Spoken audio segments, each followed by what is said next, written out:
Well, the UK government is currently enacting several aid cuts. Among the programs affected are the neglected tropical diseases programs. Over $200 million of committed funding will be cut during this financial year. To take a closer look at the impact of this, we're now joined by Joy Ruwondo, the Director of Public Affairs at End Fund, a private philanthropy initiative. Thank you so much for joining us, Joy. Joy, what's the significance of this decision by the UK to stop funding NTD programs? Thank you so much for having me, Hannah. So I think the key thing to remember is that these diseases have been there for thousands of years, and they disable, they debilitate, and they cause early death if left untreated.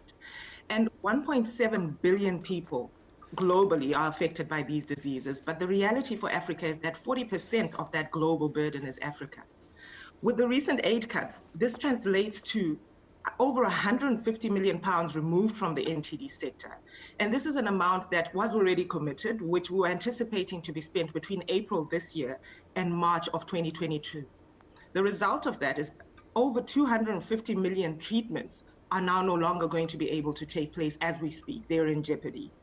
Over 180,000 disability preventing surgeries are at risk.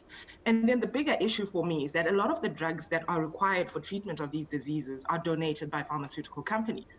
So we have a lot of those drugs actually sitting in African countries. But now these drugs are at risk of expiring because the funds that would have been used for distribution and for logistics and ensuring that the treatments take place are no longer available. So we have really burning issues across the continent in many African countries, the likes of Ethiopia, Nigeria, South Sudan, and many more. Joy, this is sounding like quite a dire issue, especially when you say the money had already been allocated and now we're going to really see the impact of that, with it being withdrawn. But now how can the funding gaps after the exit of the UK be met to ensure entity initiatives continue? And I would imagine that right now time is of the essence. You're so right. And time is of the essence. So forgive me for being an eternal optimist. I do think that this presents an opportunity for Africans to rally together, to actually galvanize action in response to this imminent threat. We've, for a long, long time, spoken about the need for homegrown solutions to Africa's challenges. And I think the time is now. It's a pivotal moment for African leadership to lead the way in charging a more sustainable way forward for Africa, to create a future where we do end preventable diseases like this, where we build resilient health systems. And I think, we have to acknowledge that pursuing disease elimination is not a small task.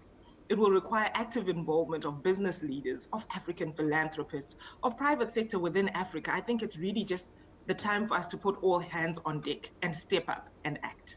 Joy, thank you so much for all that. Joy Ruwondo, the Director of Public Affairs at End Fund, a private philanthropy initiative.